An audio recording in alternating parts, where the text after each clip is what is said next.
Assalamu алейкум, урматтуу достор жана биздин каналдын подписчиктери.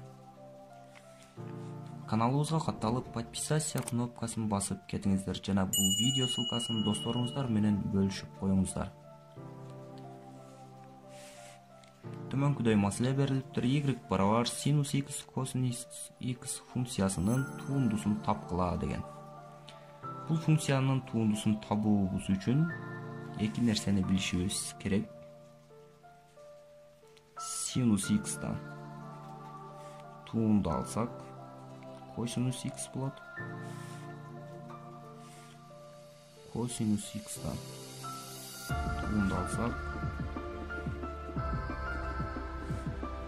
минус синус x болот. Жана бул жерде синус x, косинус x деген эки функция бар экен.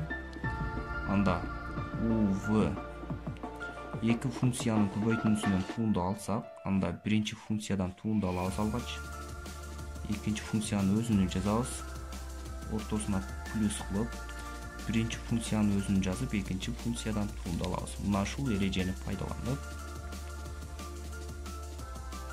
берилген функциядан туундуну алабыз.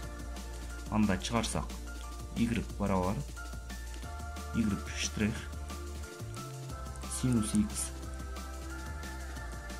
косинус x туунду,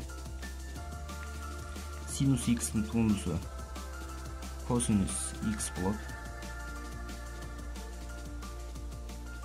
Косинус x көбөйтүү косинус x, экинчиси өзү жазылат. Анда плюс синус x өзү жазылат. Формула боюнча экинчи функциядан туунду алсак, косинус x'тан, анда минус синус x барабар. Анда демек, бул жерде косинус x көбөйтүү косинус x, анда косинус квадрат x болот. Минус бул жерде синус x көбөйтүү синус x, синус квадрат x болот. Ал эми бул формула боюнча косинус 2x. Демек жообу